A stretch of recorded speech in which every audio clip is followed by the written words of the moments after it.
Well, it's not if this isn't a fascinating episode of Hey everyone, welcome into Left Trek. We don't have anyone here this time around because there's nothing to talk about. Absolutely nothing. This was a very dry episode. Basically, the fucking dry is the last thing this episode was. That's true. Just some fucking wet feet for 3 minutes on screen.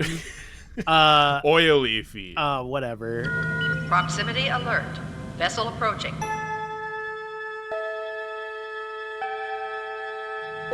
The vessel is hailing.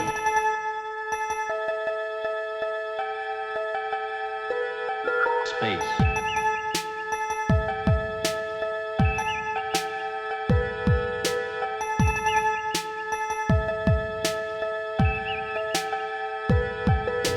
Warning. Warp core collapse in 10 seconds. Well, I don't know. Maybe it was water-based. I have no idea. It was very upsetting. What else was it? Oh, yeah, it's just basically, what if 80's business guy from Futurama goes on to the Star Trek Enterprise? He was so 80's business guy from Futurama.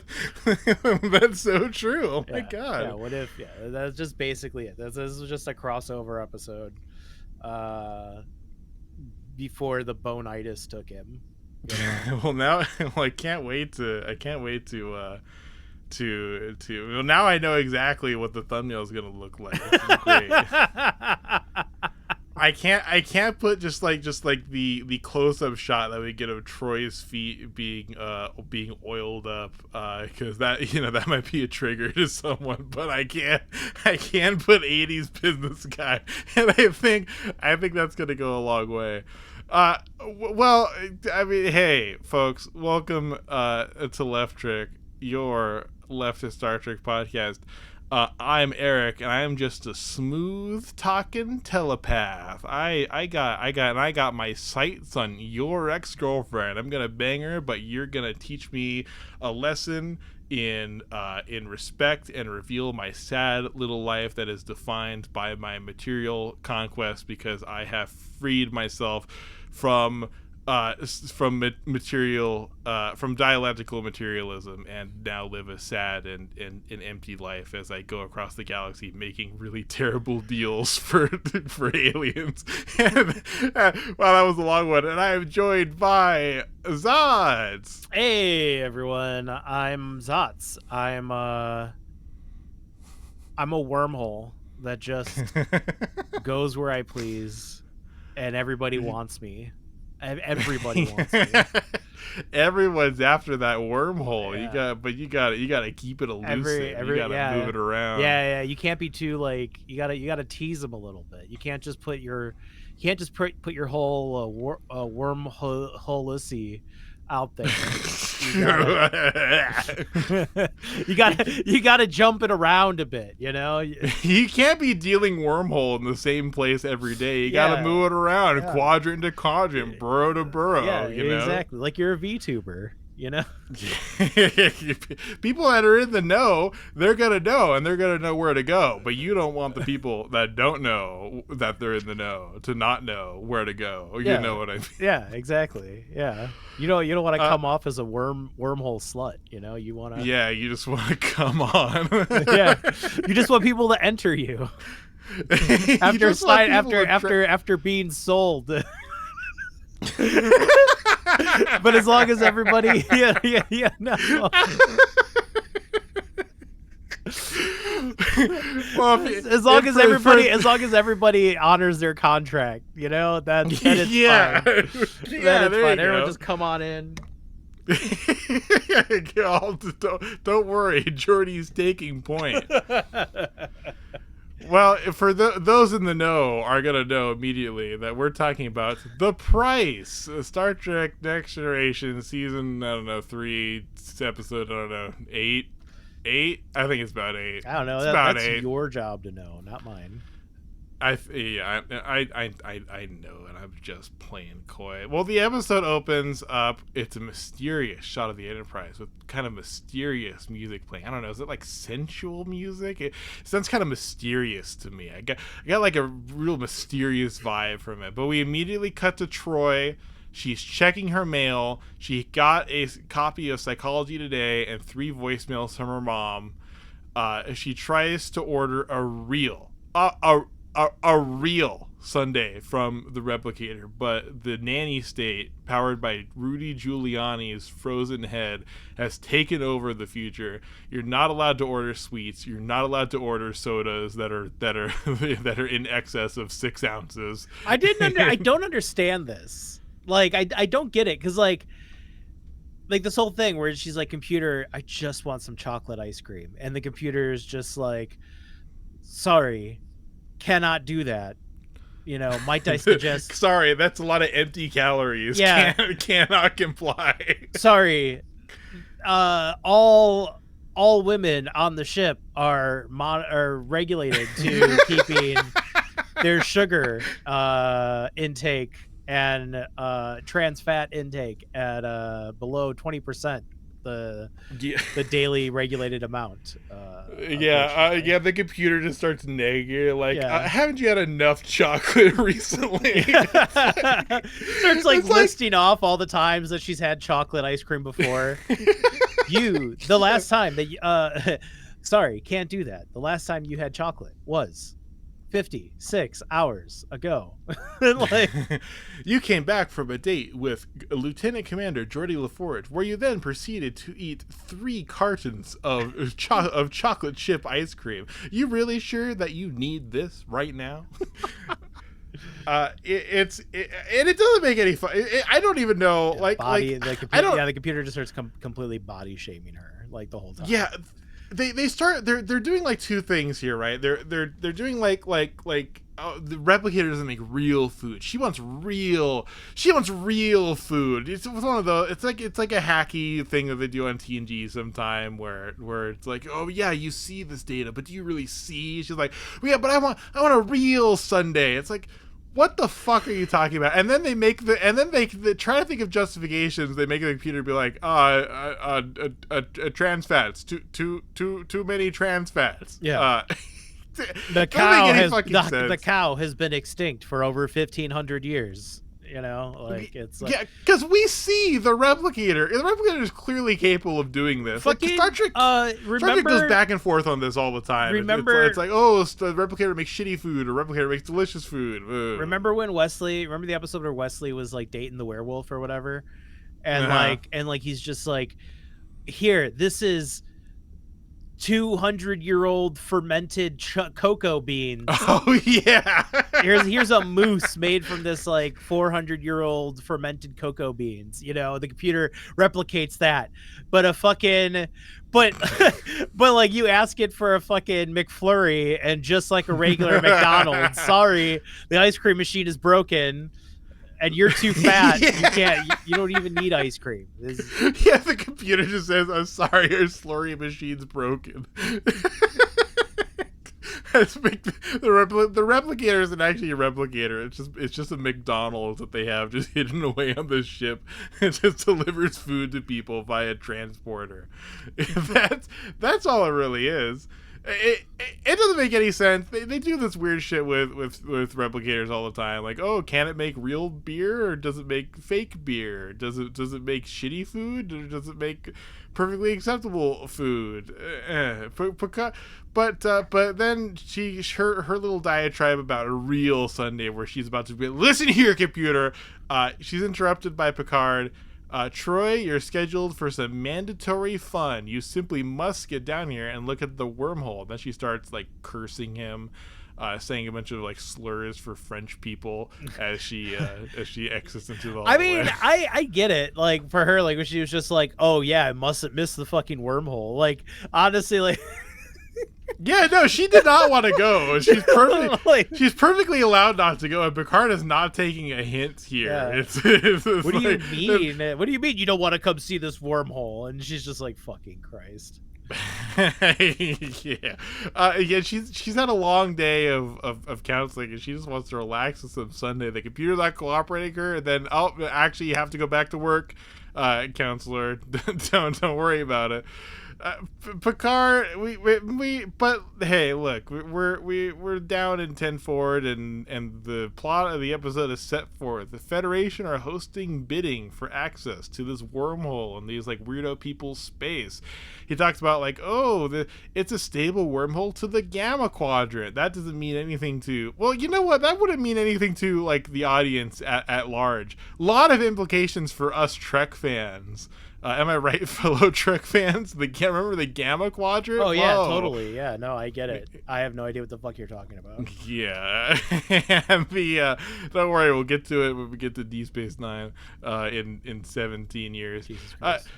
The delegation sets forth the stakes for this planet. They have few natural resources. Their planet is hostile to most forms of life. They have like these weird things around their mouth that presumably it sprays like, I don't know, like sulfuric acid or like fentanyl like into the air so they can breathe. So it's, you know? they're huffing the smell of the wormhole. Yeah, they got to get a little wormhole act. They got to get some neutrinos up in there. The Ferengi but then, oh my god, the Ferengi are here. They be on board. They're protesting. Wow, why weren't we invited? We're little goblin men. And then there's a funny little scene about them be like, hello, I'm Damon blah blah blah. I'm a Ferengi. I'm gonna need a chair. And the card's like, well, welcome Damon blah blah blah. And he's like, yes, have your Klingon servant bring me the chair. it's genuinely a little funny. Picard gives him his chair at the end. They're very courteous to these disgusting goblin men. But Troi is cyber-stalking the delegate that she made eyes at, and the guy she's stalking knocks on her door, the dream of every stalker. She made a love connection down in 10 forward, and so he initially had like this woman like crawling on him as he's like hanging out. I guess that's a negotiation strategy. I'm not sure, but he says he sent her home. Because he was too horny for Troi. He implies that.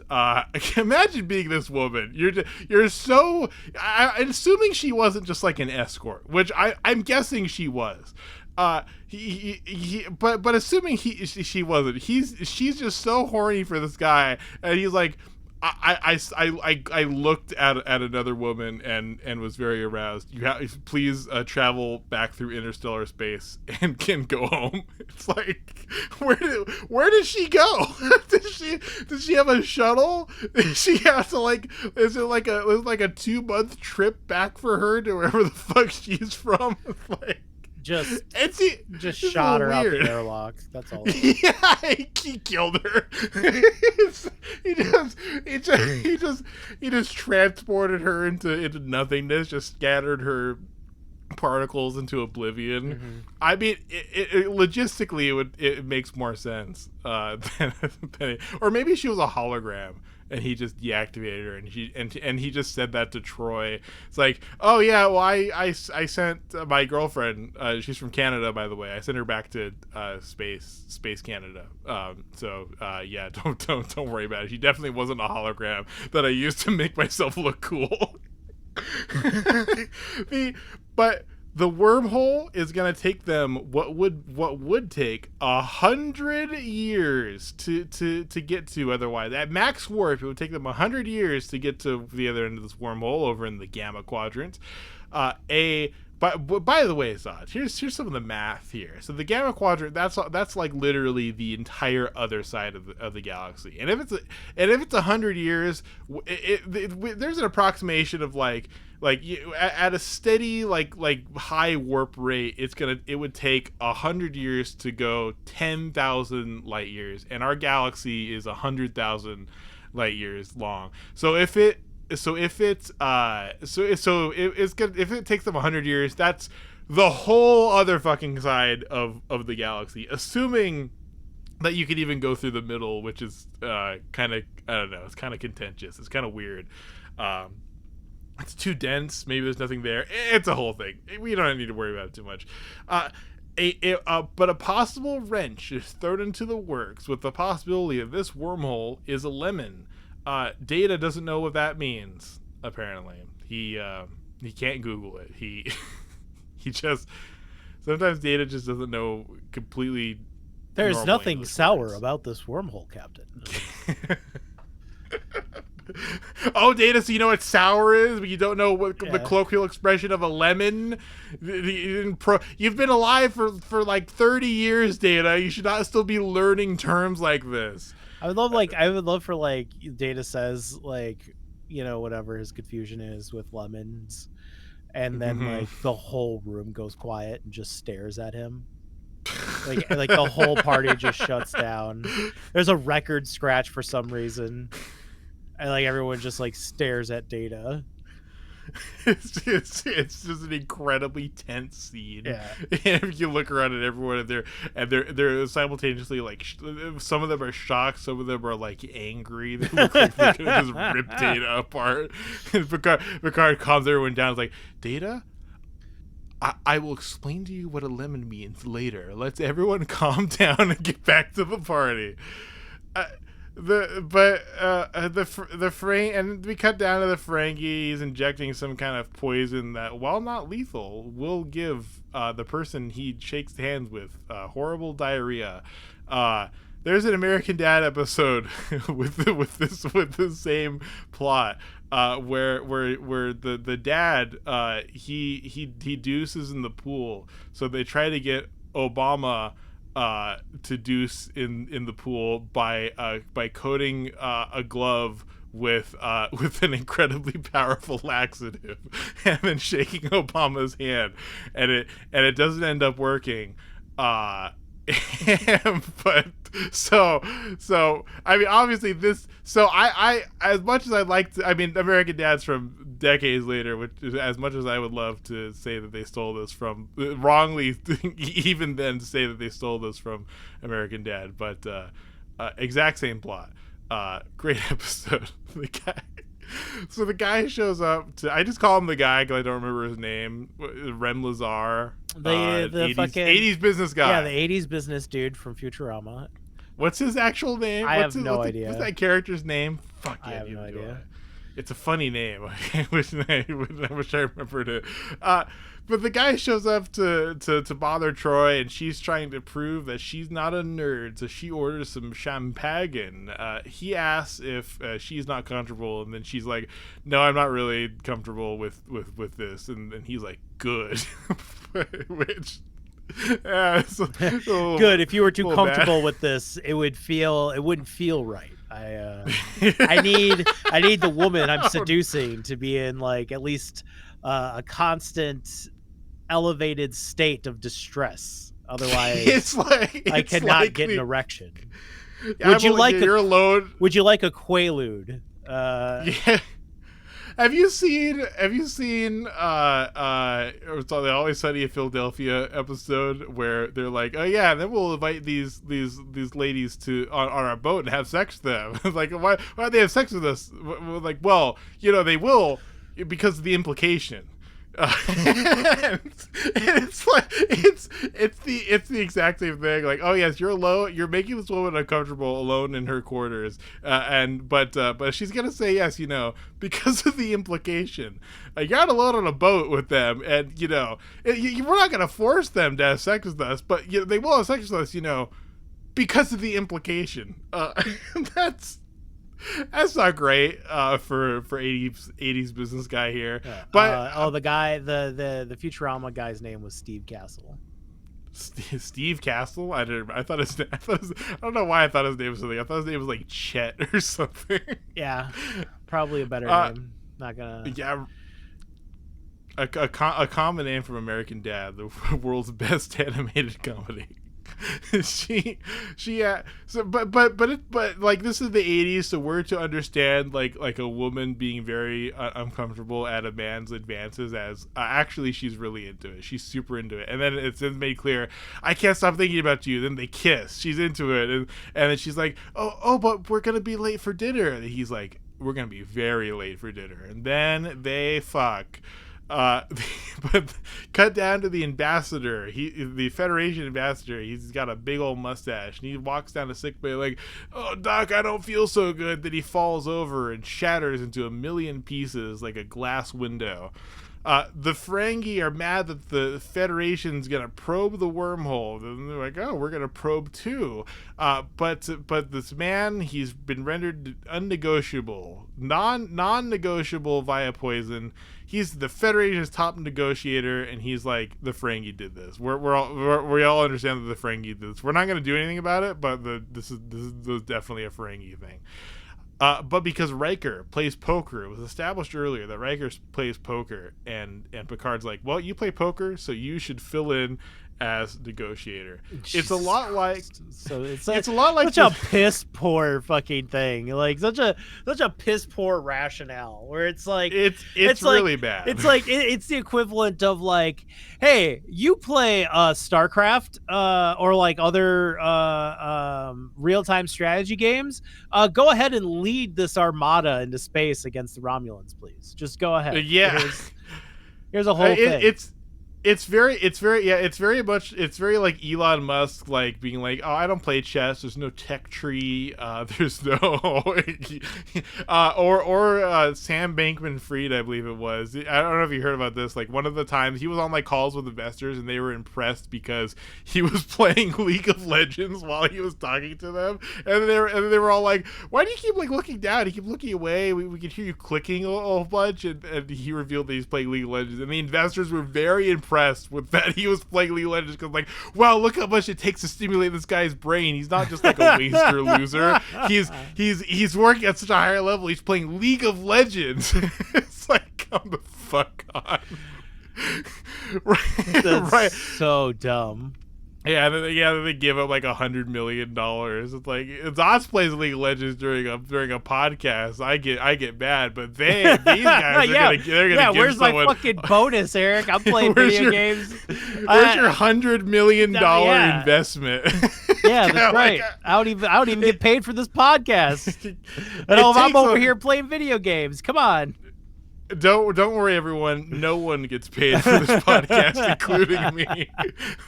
We don't make enough on Patreon to cover my SoundCloud subscription. Hell yeah. Which I need to upload the episode in a way that it can be downloaded, because I'm too lazy to set up the RSS feeds. We could be cash flow positive. I would just upload this podcast to fucking Apple, so they would make an RSS feed for us. But this is Left Trek. We're anti. Don't you know that like having money? Having money is like anti-socialist something or other. Yeah. But yeah, we're the best socialist podcast because we are in the red. we love a podcast in the red, folks. But Riker, so Picard is having Riker fill in because he plays League of Legends. Geordi and Data are heading into the wormhole, and they're taking point over the Ferengi. They have a little back and forth. The Ferengi are being assholes, and Geordi's like, wow, I really hope I don't have to spend the rest of my life in this fucking like tiny little fucking shuttlecraft. And Data's like, hey, don't worry, you'll have me there with you. It's genuinely very funny. Which is like kind of shitty for Geordi to be like, to look at Data that way. Because they're friends, like yeah. I mean, like realistically, if Geordi were to choose someone to be trapped in like this confined space with, Data is probably up there in great choices. But like, we the audience are to understand that like, Data's not really great socially, so this wouldn't. But like, why would this you? is not an ideal situation. But like, why though? You know what I mean? Like, if I did have to choose, like, why not Data? Like, out of anyone. Because it's like, like you as a human, like, you could sleep, you could take a nap, you could wake up, you could be like, yes, exactly like, my thing. hey, Data, do you have any like interesting stories that you can tell me, you know, in your fucking backlog? Or you're not gonna catch Data like jacking off in the cockpit, you know, in this tiny little space that you share. Yeah. Data can be compact. You could take Data's body and just put that in storage. Just have his head up there and plug it into the computer. You don't even need a pilot, and he's taking up no space. And you know what? He doesn't need it.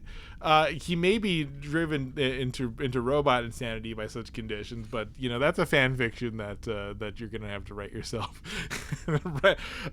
Riker is immediately getting dommed by the guy who has now had sex with his ex-girlfriend, and he sets out the faction he represents, the Chrysalians, as very peaceful compared to the Socialist Utopia Federation. Very peaceful. You know, we're not big players, but God, we just love peace so much. For 10 generations, we've been at peace. Smash cut. Troi is getting her feet rubbed down by the guy. They're naked, and he starts jealously asking about Riker. Which is what every woman wants, by the way, to be jealously asked about their exes during foreplay. But you know what? But she's like, she climbs on top. She's done with it. She's done with this bullshit. And then he confides in her. He's a quarter betazoid, and that's scandalous, kind of, because he's slightly empathic, which explains their love connection, I guess, maybe a little bit. And he's talking about how it's made him cold to the world, or something, you know, whatever. He's like, he's only quarter betazoid. He has 5 siblings. He's only one of 5 children that was empathic to any degree, apparently. Fascinating stuff. The probes reach the other side with a bunch of flashing Christmas lights. The Ferengi are being assholes, but Geordi realizes immediately, we're in the freaking Delta Quadrant. Something's famous in the wormhole. Now, famous scene. Troi and Crusher are doing yoga in very, very tight future workout gear. For what reason? To make sure that to destroy the Bechdel test, to crush it into oblivion, because they're talking about boys. Yeah, it's just like I'm like, what the fuck? Why are they doing jazzercise? Like, why are they in fucking unitards? I don't understand. And then like, she's like, oh, you're very flexible today, and she's like, wouldn't you know it? And yeah, you're very limber. Flexible today. You're more limber today. I just got railed like crazy. I was too busy having my. Well, you know what it's like having your knees up against your ears. You know, it's just. Yeah, it's slightly more graphic than the actual sentence, but same effect. I mean, it's like in the doctor old time medicine was like, oh, some of that shit's not important when your toes are curling. It's all worth it when you're taking gravel off your knees. you know. But this is the famous scene also for perverts because of a debate. Here's famous Star Trek debate. Oh, you don't even know yet.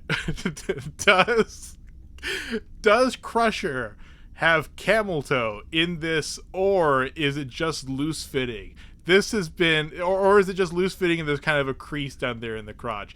There is thousands upon thousands of pages of screens of people hate nerds talking about whether or not she has camel toe. Hate nerds. What do you think, Zots? Fucking hate nerds. I hate them. This is a very important. It's like not. The Trekkie versus Trekker debate. Does she have? No, Jesus, good fucking Lord. I think it's loose fit. I think it's just loose fit. I think it's just not fitting properly. Personally, the human race was a mistake. You know. The guy, so and then they, the Bechdel test destroy. They're only talking about men, and fun, kind of funny into the scene. They're I don't know, helping each other do the splits. It's very kind of intimate yoga scene between these two, and she's like, oh, maybe I should take it slow like you and Jack. And then they're just like, nah, I want to get laid. Appreciate it. I love it. It's great. So the guy, the 80's business guy, he's schmoozing, pardon me, one of the other alien representatives, and talking about like, oh, the admin of this wormhole is gonna be really difficult. You know how much traffic's gonna come through here? Because the guy is trepidatious because he's part of the big brain alien species, and the smash cut. They're drawing out of the negotiations. Riker tries to grab up their like oil, their vast oil fields, and then add that to the bid, which seems like a strange thing for Riker to have the power to do, just offhandedly, like just in a snap decision like that. But apparently he does. Apparently he's been given broad authority over a huge amount of the resources of the Federation. But it turns out the other guy, the 80's business guy, has already bought the oil and has added it to the bid already. Cut back over to the Delta Quadrant. They're not in the Gamma Quadrant. They're in the Delta Quadrant. It's like, instead of being in like, I don't know, like 11 o'clock in the galaxy, now they're at like 2 o'clock, which is like 30 years away from where they thought they'd be. And still about 70 years away from where the wormhole was. And they're like, the wormhole's gonna close. This wormhole's fucked up. Geordi's trying desperately to convince the Ferengi, and they're not listening. They're very stubborn. And Geordi's like, come on, we'll go in. You gotta follow us. And he's like, these fucking idiots. We gotta get out of here. So then they book it into the wormhole. The Ferengi are all smug. They're like, look at that moron. He panics quick. The wormhole shows up. There it is, the wormhole, and then zips away, and it's gone. They watch it just vanish with shocked faces, and then I heard Zot's laugh as we were watching it. Yeah, because they looked at each other like it was like an Abbott and Costello bit. Like they were just like womp womp, and then you're just like, what the fuck? What is this? Yeah, those motherfuckers are stranded. But don't worry, Zots. We'll get back to that plot line in 7 years when we're watching Star Trek Voyager. But, maybe I should just tell you right now. So it turns out nearby this wormhole, there's like this Iron Age planet, and the Ferengi go down there and establish themselves as gods of this new place, and institute like incredibly petty capitalism, where like incredibly petty like authoritarian capitalism, where they're just like these gods. They're taking just like constant tithes of precious metal. Everyone's wearing like ear necklaces because the big ears are now like holy to these people.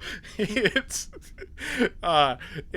great. Well, I'm assuming you'll forget it in the 9 years it'll take us to get to that episode of Voyager. Yeah. But the guy, Troi and the guy, they're having dinner, and Troi goes, "Isn't your telepathic power kind of problematic for like your career?" And he's like, "Well, you didn't think it was a problem when I used it to get into your pants." And she didn't really respond well to that comment. Didn't work out great for him there. But Troi has an issue with him doing it to affect commerce, and he's like, "What you do it when you vague post about obvious things regarding like Romulans on when you've got like a Romulan commander, you use your psychic powers. There's no problem with me using my fucking psychic powers." And he's like trying to woke scold her. I just do it for the money. Your thing is life and death. And he gets up and is offended. So that's where do you come out of this debate? Is it problematic for him to be using his psychic powers in negotiations? Listen, blank. You're not looking at the big picture, okay? You got to revolutionize outside the box. You have to shift paradigms, okay? You're not. It's just the 80s. Don't ask me about what I can do with my psychic powers. Ask me what I you're can not do for doing. you Yeah, with my psychic powers. Wait a second. It's sort of, I don't know. It's sort of interesting. What is it? It would be more interesting philosophically if it wasn't so outside of my wheelhouse as a person without psychic powers. You know, Is it wrong to use your psychic powers for manipulation in a place where like nobody else has psychic powers? Sure. Yeah. Why not? Yeah. Let's just say why not? Yeah.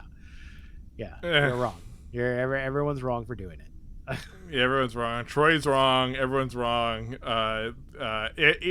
It's very petty. I don't really know what the point is for the writers here. Are they like, did the writers think it's wrong for him to be doing this? They think it's wrong for Troi to be doing this? Not really. I mean, it's an advantage, but like, there's a lot of things that are an advantage, and I don't see anything inherently problematic with like telepathic powers compared to like objectively superior scanners or anything, you know. Like, it takes a little bit of the mystery of motivation away, but I mean, hey, if you're like a game theory person, that's huge. That's huge for you. You know what the other person's thinking. That cuts off like half of the equation. But the guy is trying to. So the guy starts trying to schmooze up to Riker, flirting with him a little bit. 80's business guy, and he tries to goad him into making a firm offer before the probe comes back. And he's like, I'm willing to take the risk. I'm willing to lay the cards out. I'm willing to bet a lot of not my own money on that this wormhole is going to be totally fine. And we're gonna buy it immediately. And he tries to taunt Riker, revealing that he fucked his ex, and I fucked your ex, and now I'm gonna take everything else from you. Which I mean, like, cool on Riker. Which cool on Riker to be like, she doesn't belong to me. Like, what the fuck are you talking about? Good, I'm glad. Like, Riker's like a little upset at like the clear hostility, but he's like, you know, Troi is a good friend of mine, and if you can make her happy, I'm genuinely thrilled. But you know what? I doubt she could do you a lot of good, mister, and I doubt you're smart enough to make that commitment. And then he dunks a basketball while moonwalking out of 10 forward. It's great. He is fully in the right. He's read this asshole like a book completely. And he comes off it looking completely superior in every single way. Power to you, Riker. Good job not getting weird and jealous like Worf would have in the same situation. Worf would have just killed him. just would have reached across the table and strangled him to death. But I guess we haven't seen Worf in love. Oh no, we did see Worf in love. We saw him have a weird jealous fight with the other Klingon lady. Remember that? Well, the one where he's like, we had coitus, now we must marry, and yep. And she's just like, no, what the fuck are you talking about? Yep. That's the Klingon way. It hasn't been like that since. It's the Klingon way. Reject modernity. A person that hangs out with Klingons like all the time is like, no, Klingons don't do that. Klingons have casual sex all the time. He's like, no. But hey, listen, the Ferengi, they're powering missiles. They're gonna be fighting. They fire a missile at the wormhole, and the Worf snipes it. He lines up his crosshair on the view screen, and then boom, he gets that out of here. He puts it up on the view screen first instead of shooting first, because what did he need to see the view screen in order to aim? I don't think that's how it works. You gotta shoot a missile before it hits the wormhole. Can you really be taking that time? But I don't know. It looks like a pretty slow missile, so whatever. They even say missile instead of like torpedo, which seems a little strange. But even though they're in a meeting, Picard calls Riker to the bridge. He can't negotiate anymore. Then the guy starts smoothing with the lady. It's like, look how violent these Federation types are. Then the two enter the bridge, and he's like, Captain, don't worry, I got this. He reveals he just bought the wormhole on behalf of the Chrysalians, and he negotiates with the Ferengi to give them free access. The Chrysalians are peaceful, so they get the wormhole. But Troi is like, excuse me, everyone, this is bullshit. There was no emotion, no tension in that scene, and the Ferengi is very, very self-consciously starts defending his acting chops, and he's like, and then the 80's business guy goes to Troi. It's like, aren't you about to be in a little bit of a conflict of interest here? Then Troy's like, I am, and I'm now resolving it by narking on you about your psychic powers to everyone, even though it's not going to change anything. But I mean, hey, she's doing it as part of revealing that his whole plot, like, he negotiated with the Ferengi to do this little scene to shoot missiles around, and that seems like, I don't know, that seems like a war crime maybe, but hey, we'll see. Geordi comes back and reveals to them all what we knew, which the wormhole was a lemon, and Riker mocks the guy by congratulating him on wasting a huge amount of resources by buying this piece of shit wormhole. And he's like, I take deals. I'm a deal maker, Riker. This is what you don't understand. I make deals, all right? Yeah. real big Elon Musk refusing advertisement energy. Like, he's real big. Like, they're trying to bribe me with a wormhole. Well, go fuck yourself. Yeah, go fuck yourself. You want to offer me a clean trade route that skips 100 years? Go fuck yourself. Moron, absolute idiot stuff. But he and we cut down. He's talking to Troi, and he reveals he's being recalled by the Chrysalians for I don't know, financially ruining them by like staking the all of the resources of their presumably relatively small interstellar empire. By just betting them on nothing. He bought these fucking like oil fields from the smart aliens, and he pledged God knows how many resources that they have towards buying a wormhole. Now this, but we'll get to that in a second. But it begs a few questions. But we'll talk about it in a second because the episode is ending. He's talking with Troi. It's like, hey, I'm a bad person, but don't you kind of want to fix me? Don't you think you could fix me? Wouldn't that be fun for you to do?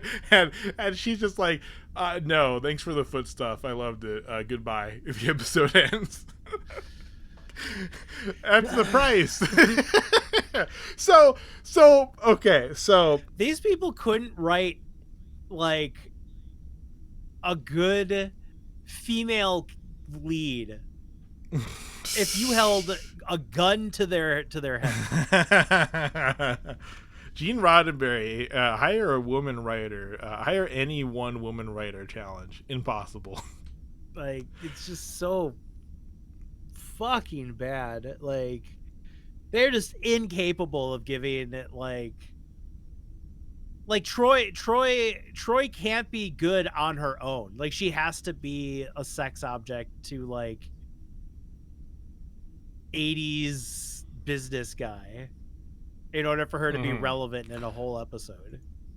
Oh yeah. Or if she's not fucking 80 business dude, she has to be like paired up with Riker in some fashion, where they can just like tease that sexual tension.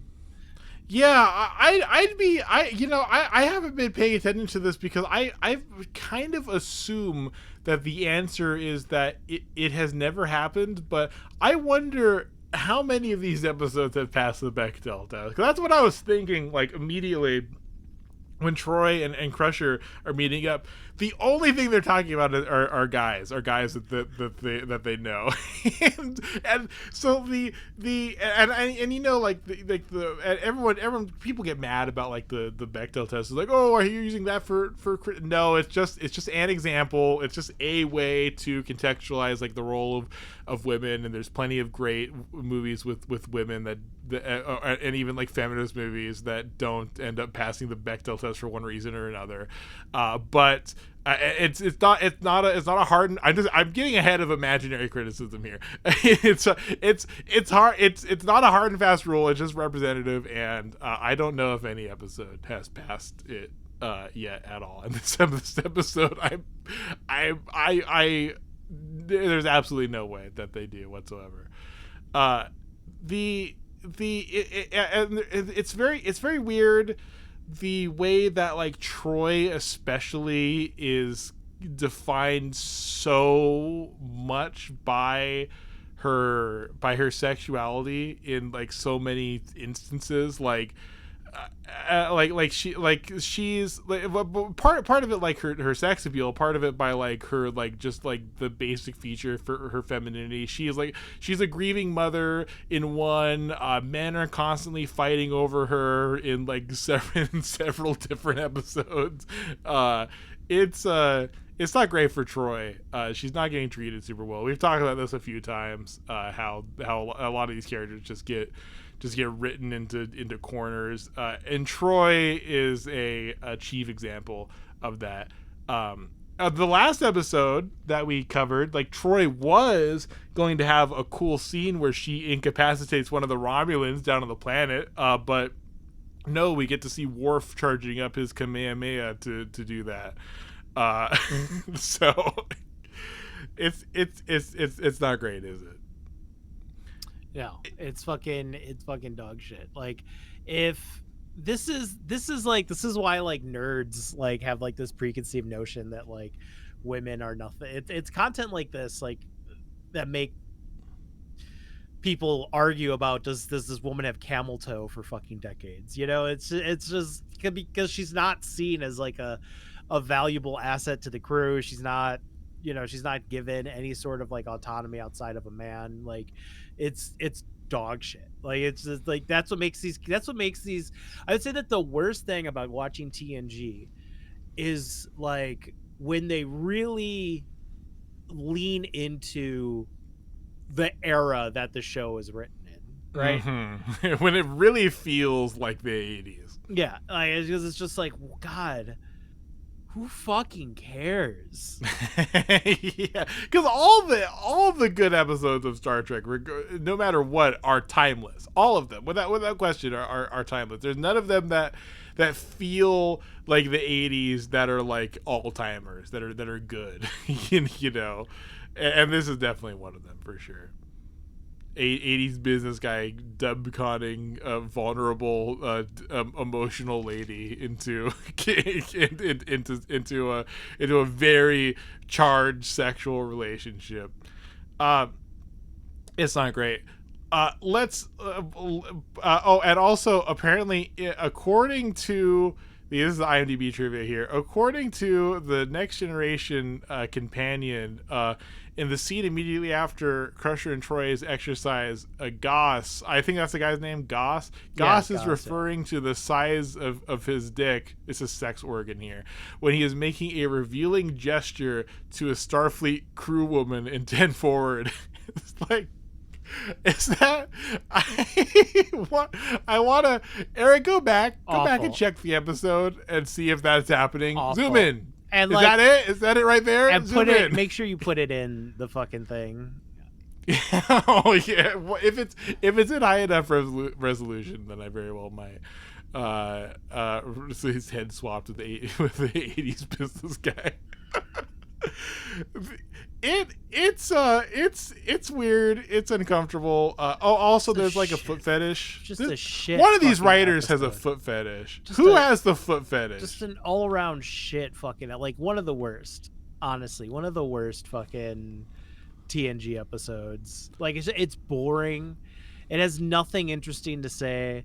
All the characters are like half thought out. Like there's nothing here for anyone to actually do. It's all around this fucking greasy negotiator dude for some reason. It's like that one episode where the God's gift to women dude. Like the guy that comes in with his fucking ponytail. Uh-huh. Oh yeah, the guy, the Han Solo guy. Yeah. It's like that shit. You know what I mean? Where it's just like that. Spirit Halloween Han Solo. Yeah, the dude just. There's nothing special about him, but we're gonna make the whole episode about this one fuckwit. You know, it's just like yeah. It's like, oh, but don't we want to have this charming rogue? There's a guy that's exactly like that, and this goes like back here in like the late 80s. You know, it's the lithe kind of like young guy with like short brown hair, and then back in the original series era, it's like a fat greasy guy. It's a fat greasy guy with a mustache. He's the charmer. He's the rogue. He's the ladies' man. I'm talking about what the fuck is his name? Oh no, I forgot his name. Who knows what is it? Serdo Jones? I think it's Sergio Jones. Some stupid name. But yeah, I don't know. That's a compulsion for sci-fi writers, I guess, to have this kind of thing going on. This whatever the greasiest ladies man that that is appropriate for your era. It's, I just see great. this is the type of dude where like people are just like, no, that guy is awesome. That guy's so fucking cool. I'm gonna add him to my fucking. He's gonna be right up there with fucking Jason Bateman from. Or whatever the fuck his name is in Jason Statham. No. From American Psycho. Yeah, from American Psycho. Yeah. Just put him right up there with him and fucking what other toxic fucking man can I like put this guy up next to? What other Chad? What's the next Chad sociopath that I could fucking put him up there with? Yeah, it's like, and he's all the dashing rogue archetype through its many generations. And yeah, okay, nerd. This is more nerd stuff here. Wow, this guy fucked up so bad. He fucked up so bad. First of all, okay, who would possibly honor this agreement that this dipshit made? It goes under the assumption that, like, for some reason, the Chrysalians, they have to honor this agreement to buy this, what is described as completely useless wormhole for as a presumably huge amount of their natural resources. They bought up the smart guy's oil. They offered a huge amount of their own stuff, presumably to match the fucking Federation, which is like this gigantic, like 1,000 species, million planet empire that takes up like a observable portion of the fucking Milky Way galaxy. But I mean, hey, you know, it's like there's like 15 trillion people in the Federation, and this one species is gonna match them in some manner. And so he fucked up. But who's gonna bind them to this? Like, if you're the Chrysalians, right? You're not paying. You're gonna be like, this guy went rogue. We have nothing to do with him. They're gonna disavow him. They're gonna execute him. They're gonna. Well, what are they gonna like? What is there to sell? Like, what is there? Well, no, they bought the unstable wormhole. The purchase was made apparently already. Now it's binding. From the space UN, is the Federation gonna make sure it's like there's no like council, there's no like international treaties here that they have to honor, and if there was, they'd break them because they're not gonna pay for this fucking thing. They're not gonna give up all their resources to this fucking planet for nothing. What is described as nothing. like come on. You know, fuck. It's weird. It's weird. It's a weird thing to do. But then so like this guy's, he's gonna get executed or like put in jail. They're just gonna be like, we had nothing to do with this guy. We didn't even send him. We're not paying you for your shitty wormhole. But then also, this wormhole isn't useless. Yeah. So like, they're obviously they're not gonna pay for this fucking thing, and also, but because of what it's described as, if it's as actually useless, they're not gonna do it. Like, imagine like a country like on Earth like doing this. It's like the United States and China. they're trying to negotiate with like some like independent like Pacific island about first of all, well, I mean, ignore the fact that this would like, I don't know, spiral into some like world war or something. Let's pretend like it's all peaceful. If the United States, like if China ends up like snatching it from them, and then it's like, oh, all this like oil or uranium or whatever the fuck, it's all useless. Actually, it turns out it's useless. Guess what? China's not paying. And no international body is going to make them pay. Like, what is the United States going to like put sanctions on them for not paying? I mean, yes, but the Federation wouldn't do that. So it's like, no one's gonna make them pay. It's weird. Yeah, wait, like what is that? What is the she's like, we have no, this is the first time that we're going to have money, like our country, this is our only resource. They don't even we're have able banned space travel. Yeah, like they had to send like a little quadcopter into the wormhole to explore it. Yeah, they're honestly, nobody has to pay them. None of the people that showed up to buy that thing is gonna pay them. Like, that's not. They're lucky that they weren't fucking. They're lucky they weren't just straight up colonized. Yeah, the Ferengi just destroys their planet and everyone leaves. And like, well, oh well. there was only like 10 people down there anyway, and most of their species died because they had to drink sulfuric acid to stay alive. They're like the pandas of interstellar space. But also, it's not useless. It's not useless, is it? Now, it is useless for like trade and like back and forth. Like, it is useless as like a shortcut to an entire other part of the galaxy that's reliable. But that's not useless. First of all, you could send a probe in it and look around and then send it back, like when the probe starts detecting things, or like not send it back, just transmit data to the last second. You could put some fucking telescopes out there, and if the wormhole ever comes back to the same spot, which, I mean, well, I don't know if that would ever be the intention here, but we find out that is the case. Then it's not useless. It's just not very reliable.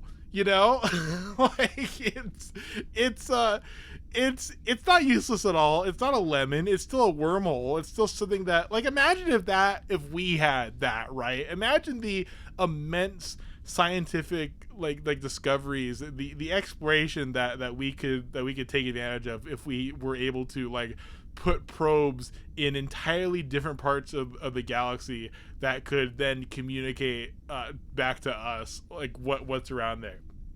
That'd be great. That'd be crazy. The idea that this wormhole is a lemon that is just fucking useless, it's not true. It's not true, is it? So it's not very considered, this episode of Next Generation. Not great science fiction. I was looking through the IMDb trivia expecting to be like, oh yeah, this was like, I don't know, like a spec script for a rom-com that we adapted into this episode, but I don't see anything about that. It's just nerds. It's just a wine nerd being like, Troi orders champagne from the replicator in her quarters. 2 glasses appear. The computer did not ask her to specify any details. The type of champagne, region, grown, vintage, etc. No, it's doubtful that we can only supply one generic version of champagne.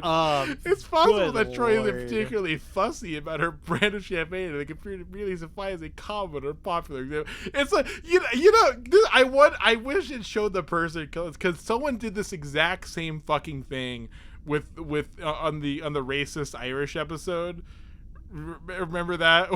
What, was somebody talking about whiskey or something? Yes, literally. Oh, wow. Yeah, like O'Brien orders like a whiskey and he gets it. And so did the IMDb trivia. It was like, well, okay, this wasn't actually a whiskey. I could tell by the color. It was like a malt or something, whatever the fuck. I don't know shit about this. I fucking hate nerds. I wonder if it's the same guy.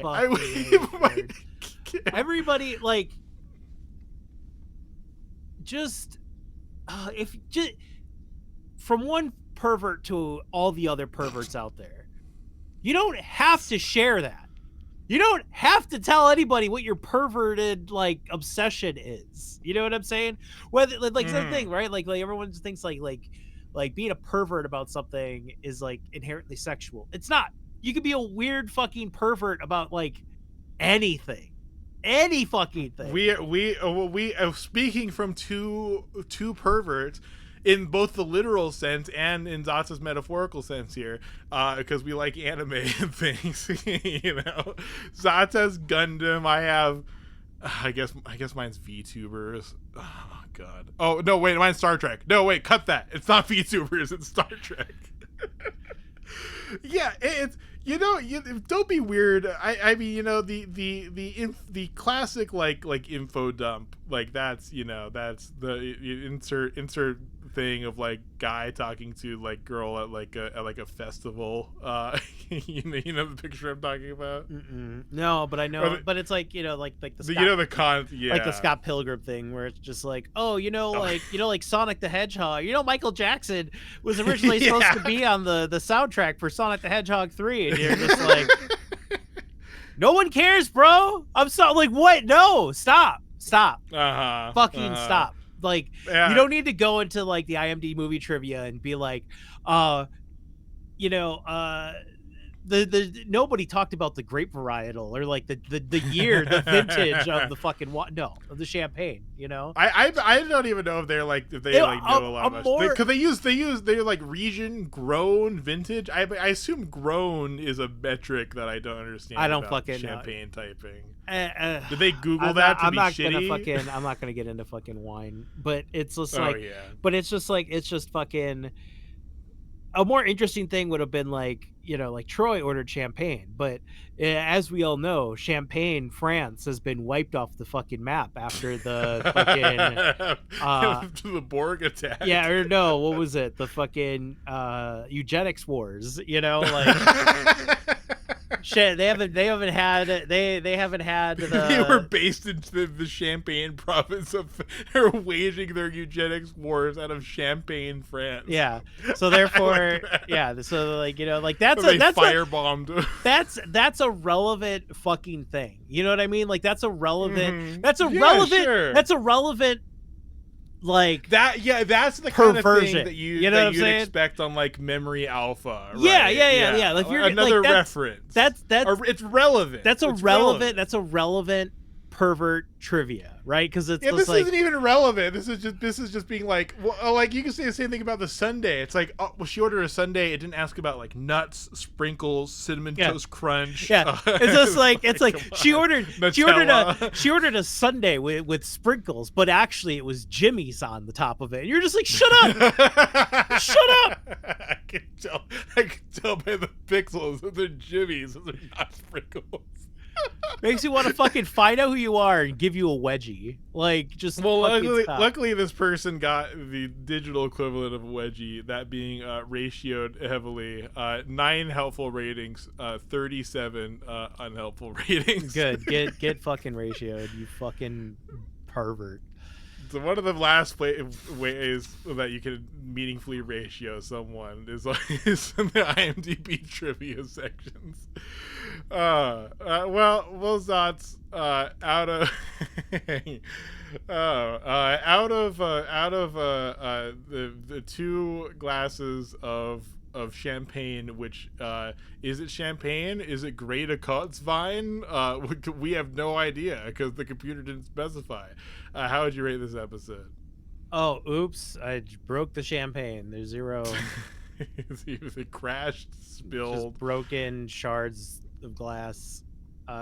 Carpet sticky. Now forever. Yeah, I don't can't clean that with the replicator. I mean, I don't know. I guess a third of a glass of champagne. I don't want to give it a 0. It's just I don't know. It's fine. This just a little sip from something that you use for a toast, and for some reason like you grabbed another one from the waiter but it's like then you're like, I don't really want to drink right now. I give it one glass of champagne with a weird fucking lecture from the 80s dude on how champagne is only champagne when it comes from the Champagne region of France.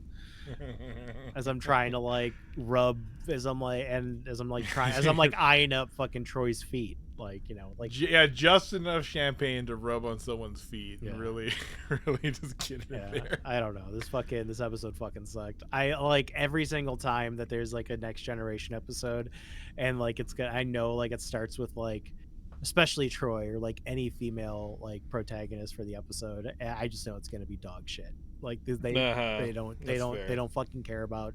They don't care about the actresses behind the scenes. They're not gonna give a shit about like what they're giving the actresses to do on camera. Oh no, you're completely right. And Troi specifically, Marina Sirtis, she's like, I remember her. She told a story. I think I've repeated it a couple times on Left Trek, but like the producers criticizing the size of her tits and making her like stuff her bra and then like come back in like just actual factual like sexual harassment, because they're concerned like we didn't cast a lady with big enough cans into this role.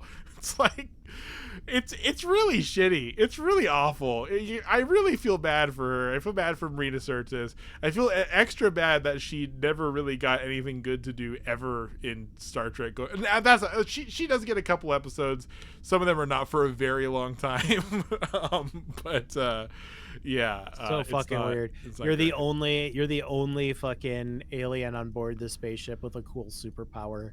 And you're just written in so you can show feet for free and get judged for having fucking camel toe by a bunch of fucking perverts on the internet. For no, she doesn't have camel toe. It's Crusher that has. Whatever. Either way, don't care. I feel bad. Okay. I should cut that. You should cut me talking about that. I probably won't. What is it? Okay. All right, Eric. Out of two spaceships, or excuse me, out of two manned probed ships going through one end of a wormhole, what do you rate this episode? I'll go ahead and give it a one returned ship out of I'll give it a Geordi and Data returned out of two Ferengi lost to become gods of a new world far off in the galaxy. 1 out of 2, because this is one of those like we're in season 3, right? The writing, the baseline writing is better. There's little moments of levity here and there, little bits of cleverness.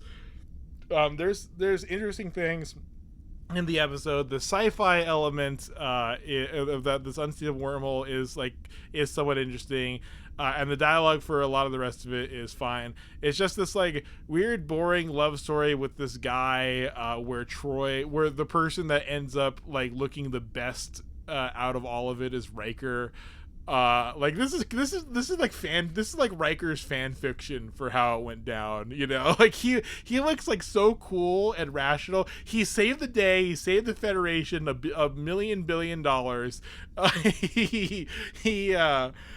He beat this guy who fucked his ex-girlfriend, and she cast the man into space. Now he has to like message the woman that he sent home. It's like, sweetie, I changed my mind. I'm going to pick you up. I realized suddenly that I can't live without you. It's like, and Troi doesn't end up looking very good. She did nothing wrong, mind you, but like, I mean, she's just a prop. She's just there for people to like work their sexual frustrations out.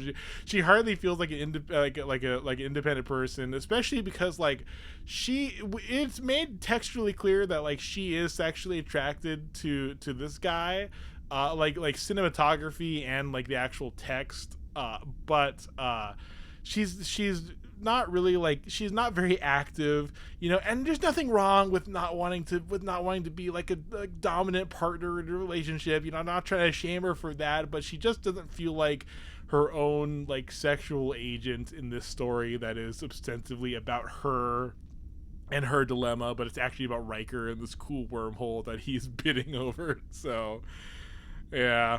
So that's a 1 out of 2 because there's some fun things in there. There's bits I laughed at, like, genuinely, but the whole thing's just forgettable, skippable. It's not very good. Yeah. They don't do romance very well very often on on Star Trek. And Troi gets the short end of that stick in a lot of different ways. Well, not in this case though, because here's the guy talking about the size of his dick. here's a picture of it. Did it actually happen? I don't know yet. I'm just believing that it's there from IMDb trivia.